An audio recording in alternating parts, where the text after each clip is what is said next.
L'une des choses les plus courantes que je vois quand je m'assois et que je fais un plan d'affaires avec quelqu'un, j'entends souvent les gens dire « je veux devenir millionnaire et je veux l'être à tel âge ». Je dis « super !» Et de nos jours, si vous voulez écrire un livre qui va bien se vendre, allez écrire un livre avec le mot « millionnaire » dans le titre. Votre livre va probablement bien se vendre. Vous avez ici Le millionnaire en 1 minute, L'effet milliardaire autodidacte, Penser comme un milliardaire par Donald Trump, Secret d'un esprit millionnaire et Secret du millionnaire club. Je veux dire, j'en ai tellement que je peux passer en revue. Il y a tellement de livres sur comment devenir un millionnaire. Tout le monde veut devenir millionnaire. Et je pense que bien souvent, comme dans le sport, pensez au sport. On admire Michael Jordan, on admire LeBron James. Mais si vous ne faites pas 1m95 ou 2m10, vous ne pouvez pas sauter comme ces gens-là. Vous ne serez pas LeBron James. Donc ce n'est pas l'histoire la plus reproductible pour essayer de s'en inspirer. On peut les respecter et les admirer, mais ce n'est pas quelque chose dans lequel on peut se retrouver, et ça peut être intimidant parfois. Donc beaucoup d'entre nous, comme moi-même à l'époque, verront des gens comme Elon Musk ou Mark Zuckerberg et se disent qu'ils ne peuvent jamais être comme Zuckerberg. Je ne pourrais jamais penser comme Elon Musk. La technique que je vais vous donner, c'est quelque chose de reproductible. Steph Curry ne mesure que 1m88 pour 84 kg. Il ne fait pas de dunks à 360 degrés, mais il s'entraîne énormément. La formule que je veux couvrir est plus une manière duplicable de devenir un Steph Curry ou un Sam Walton, le patron de Walmart, ou autre chose qui est reproductible. C'est ce que je vais couvrir avec vous ici aujourd'hui. Donc, ce qu'il faut vraiment pour devenir millionnaire, et j'appelle ça la règle des 2, 5, 10, 20, 30, 40, laissez-moi vous expliquer. Ceci est votre calendrier, et vous devez connaître votre calendrier. Le truc quand on devient entrepreneur, c'est que les 2 premières années sont en mode survie. Si quelque chose va mal tourner, c'est probablement au cours des 2 premières années d'existence de l'entreprise. Et vous allez en faire l'expérience. Et vous devez en faire l'expérience. Ce sont les 2 premières années de l'entreprise. En 5 ans, si vous suivez la formule dont je parle, vous avez une chance d'atteindre un revenu d'$250 000 à $1,5 million en 5 ans. Dans 10 ans, vous devriez atteindre un revenu de $1 million. Si vous suivez la formule dont je parle, vous aurez $1 million de revenus. Puis 20 ans, 10 millions, 30 ans, 100 millions, 40 ans, 11 milliards. Mais la formule est une formule qui est reproductible pour tout le monde. Alors, commençons par la formule. Vous avez besoin de 4 éléments qui doivent être en votre faveur. Parfois, j'entends beaucoup de gens quand vous faites une interview avec un millionnaire ou un milliardaire. J'ai interviewé Mark Cuban et il parle de comment il travaille dur du lundi au vendredi et le samedi et le dimanche. Il a traversé ceci, il a traversé cela, tout ce qu'il faut pour devenir riche. Et vous entendez beaucoup de gens dire qu'il faut travailler dur. Eh bien, qu'est-ce que ça veut vraiment dire travailler dur ? Parce qu'occasionnellement, je visite les entrepreneurs dans les bureaux et ils sont au bureau, mais purement sur Facebook toute la journée, pendant 12 heures. Ce n'est pas ça travailler dur, c'est juste être au bureau. Je parle de travail pur. C'est-à-dire que si vous êtes dans la vente, soit vous répondez au téléphone, soit vous êtes sur le terrain en train de faire du porte-à-porte ou de rencontrer des gens. Soit vous avez des gens assis devant vous, ou vous êtes à la table de la cuisine en train de vendre quelque chose. Mais vous êtes constamment sur l'offensif. Il n'y a pas un temps de repos. Alors parlons de l'éthique de travail. Il y a 3 niveaux. Le niveau 1 est celui du temps partiel. Si vous travaillez 40 heures par semaine en tant qu'entrepreneur, pour moi, vous êtes à temps partiel. Je sais que dans le monde de travail, si vous travaillez 35 heures, vous êtes à temps plein. Mais en tant qu'entrepreneur, 40 heures par semaine, vous ne vous donnez aucune chance de réussir. Le numéro 2 pour moi, c'est travailler à temps plein. Un entrepreneur à temps plein, c'est quelqu'un qui travaille 60 heures par semaine. Maintenant, le niveau 3, je l'appelle le tout temps.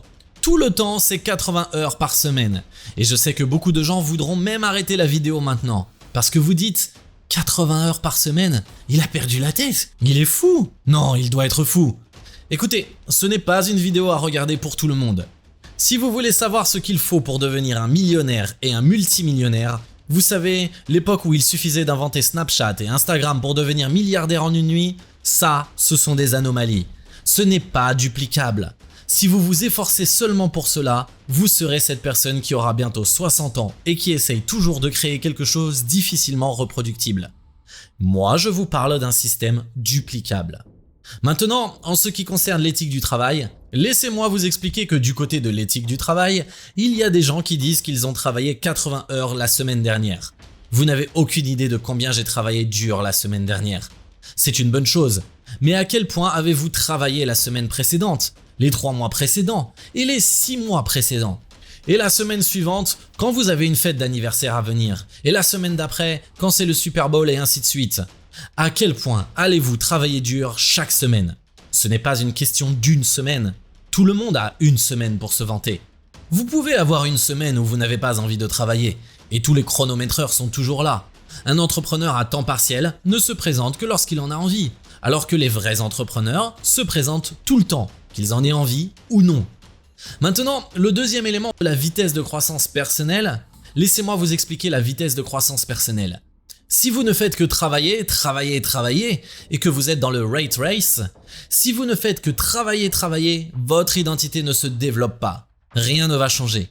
Il est possible d'augmenter ses revenus pour devenir millionnaire que si vous travaillez, recherchez, trouvez des solutions, ensuite travaillez et trouvez des solutions, apprenez, grandissez et que vous allez constamment vers de nouveaux sommets. Et voilà comment ça marche. Si vous avez une moyenne de lecture de 24 livres par an, 2 livres par mois, que vous nourrissez votre esprit, c'est un temps partiel. Si vous lisez en moyenne 4 livres par mois, c'est un temps plein. Un PDG moyen lit 56 livres par an. Si vous lisez tout le temps, et si vous lisez 8 livres par mois, ou 100 par an, pour moi, vous êtes dans le tout le temps. Et vous nourrissez constamment votre esprit. Je ne parle pas de livres de fantaisie. Je parle de vrais livres d'affaires qui développent votre esprit pour résoudre des problèmes. Et pour apprendre de ce type, et comment cette personne l'a fait, et comment cette personne a fait ceci, vous apprenez, vous grandissez, ça vous aide à comprendre les choses. Jusqu'à présent, nous avons couvert l'éthique du travail. Nous avons couvert l'histoire de la croissance personnelle. L'élément numéro 3 est le nombre de démarrages et d'arrêts que vous avez lorsque vous gérez votre entreprise.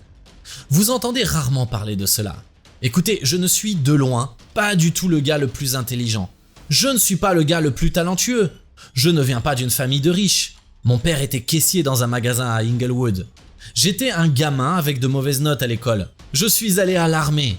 Ce n'est pas un produit de « je suis censé faire ce que je fais et diriger une entreprise à plusieurs millions et faire ce que nous faisons aujourd'hui ». Je ne suis pas censé être là où j'en suis en ce moment. J'étais destiné à être statique. C'est ce que je suis censé être, mais je regardais beaucoup de mes concurrents qui sont plus brillants que moi. Meilleur diplôme, meilleure famille, meilleur marché, meilleure éducation. Ils savent très bien jouer au golf dès leur plus jeune âge, ce qui leur permet d'avoir un réseau de contacts. Et leur score était très bon, tout ça. Mais ils avaient un défi que personne ne voit. Vous ne le voyez pas, on ne le visualise pas. C'est quelque chose que personne ne voit jamais. Laissez-moi vous expliquer ce que c'est.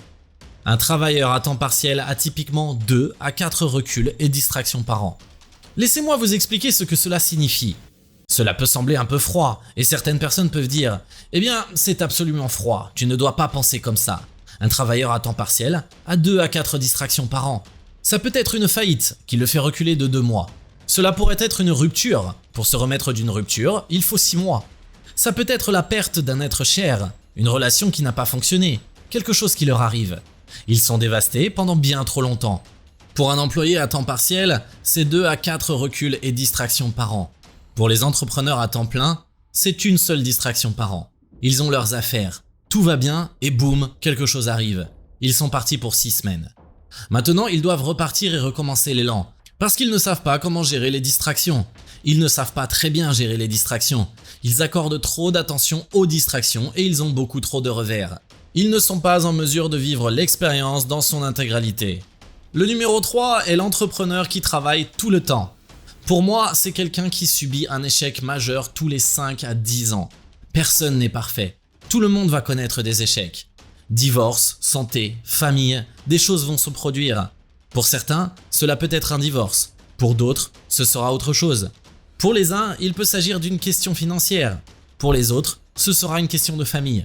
Tout le monde y sera confronté. La façon dont vous réagissez à cela va dicter vos chances de pouvoir devenir millionnaire ou multimillionnaire, quel que soit votre objectif. Donc c'est le nombre de démarrages et d'arrêts que vous avez. Le numéro 4 pour moi, c'est le nombre d'industries.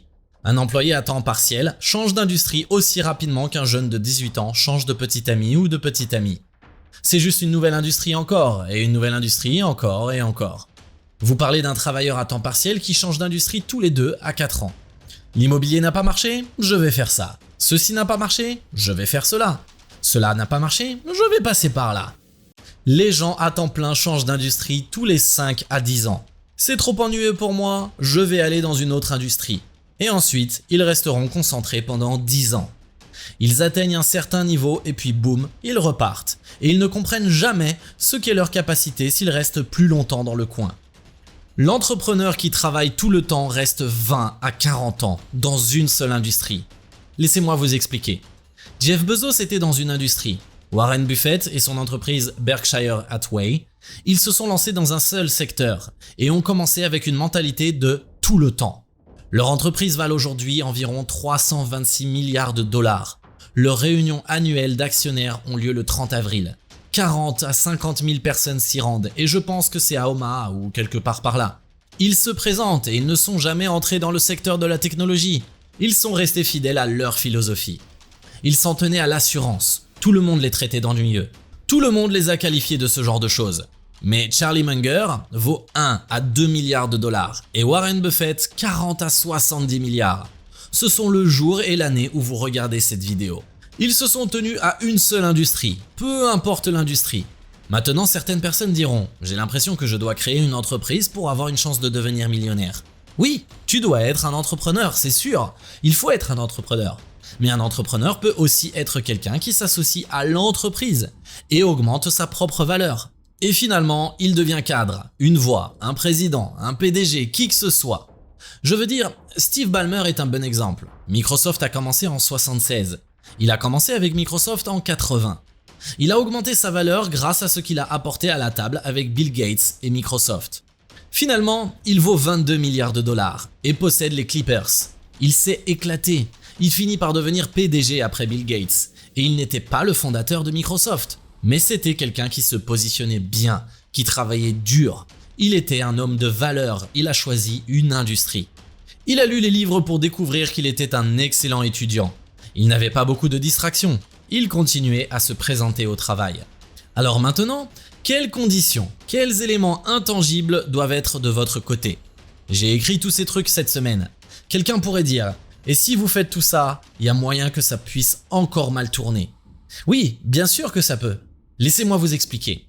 Si c'est seulement un désir pour vous de devenir millionnaire et que ce n'est pas une obligation, vous n'allez pas le devenir. Personne ne devient millionnaire en voulant devenir millionnaire. Tout le monde veut devenir millionnaire. Mais pour quelques-uns, c'est une obligation. Si c'est une obligation, vous le ferez. Règle suivante. La concentration, qui est un élément intangible. La façon dont vous restez concentré est importante. L'ambition et le désir ne s'enseignent pas. Aucune vidéo au monde ne vous donnera l'ambition et le désir. La seule chose qui va vous donner de l'ambition et du désir, c'est vous seul. Ensuite, le positionnement, l'équité. Est-ce que vous vous positionnez dans une entreprise dont vous pouvez éventuellement posséder une partie? Êtes-vous dans une position où vous pouvez augmenter votre valeur et posséder une partie de l'entreprise? Le mariage, qui vous choisissez comme partenaire est très important. La façon dont vous le choisissez peut ne pas fonctionner la première fois, la deuxième fois. Mais vous devez être bon sur la façon dont vous choisissez la personne. Il faut être clair sur la façon dont vous le faites. Cela va jouer un rôle très important. Ensuite, avez-vous une bonne raison qui pèse sur vous? Vous savez, si vous avez grandi dans une famille parfaite, tout était bien et vous n'avez pas à prouver quoi que ce soit aux autres. Tu as eu une vie géniale, tu sais. Je n'ai pas eu de problème en grandissant. Il n'y a pas de raison. Alors quel est le but de faire ça? Tu n'as peut-être pas de raison pour vouloir le faire. Ce n'est peut-être pas si important pour vous. Mais Michael Jordan avait une raison, Jeff Bezos avait une raison, Steve Jobs avait une raison. Ces gars-là ont une raison. Est-ce qu'il y a une bonne raison qui pèse sur vous? Ensuite, vous devez savoir qui est votre ennemi. Contre qui essayez-vous de rivaliser? Est-ce quelqu'un à qui vous voulez donner raison ou prouver qu'il a tort? Peut-être que tes parents ont fait tellement de sacrifices que tu veux prouver que la décision qu'ils ont prise était la bonne. Peut-être que papa et maman ne croient pas en toi. Peut-être qu'un membre de ta famille ne croit pas en toi. Peut-être qu'une ex-femme, un ex-mari, un ex-petit ami, une ex-petite amie ne croient pas en toi. Tu dois prouver à quelqu'un, peut-être à toi-même, l'homme dans le miroir. Tu dois prouver à cette personne qu'elle a raison ou tort. Est-ce que tu vas faire ça? Est-ce important pour toi? Le risque en est une grande partie. Ensuite, il y a la valeur. Vous devez augmenter votre valeur, où que vous travaillez. votre processus de prise de décision, votre association d'amis. Revenez-vous constamment à vos amis et associations qui vous enseignent les mauvaises habitudes, qui vous font travailler à reculons? Êtes-vous plutôt concentré? Est-ce que vous revenez constamment à vos mauvaises habitudes? La chance et le timing. Le positionnement, ça en fait partie aussi. Le timing en fait partie. Mais regardez en réalité tout ce que j'ai couvert avec vous. Quelqu'un peut nous regarder et dire 80 heures par semaine, je suis déjà fatigué de regarder cette vidéo. Cette vidéo peut ne pas avoir beaucoup de vues, parce que quelqu'un peut regarder cette vidéo et peut se sentir perdu en voyant 80 heures par semaine. Il peut se dire, je ne veux plus la regarder, et c'est tout à fait normal. Et si tu la regardes encore, et que tu te dis, mec, je veux être un millionnaire, tu dois être un peu fou, tu dois être un peu maniaque. Certaines personnes vont t'appeler de différentes manières, et tu dois être d'accord avec ça. Donc, mon défi pour vous serait le suivant. Le succès pour moi n'est pas une chose à temps partiel. Ce n'est pas une chose à temps plein. C'est une chose qui dure tout le temps. Dans n'importe quelle industrie, n'importe quel athlète, n'importe quelle entreprise, dans n'importe quelle aventure entrepreneuriale. Peu importe. Vous devez être dans le coup tout le temps. Si vous n'êtes pas dans le coup tout le temps, vous pouvez devenir un fan. Il y a beaucoup de gens qui sont fans d'Elon Musk. Il y a beaucoup de fans de Steve Jobs. Il y a beaucoup de fans de Jeff Bezos. Il y a beaucoup de fans de Steph Curry. Il y a beaucoup de fans. Vous pouvez devenir un fan ou vous pouvez devenir un joueur. Mais vous pouvez le faire à temps partiel ou à temps plein. Il faut être là tout le temps.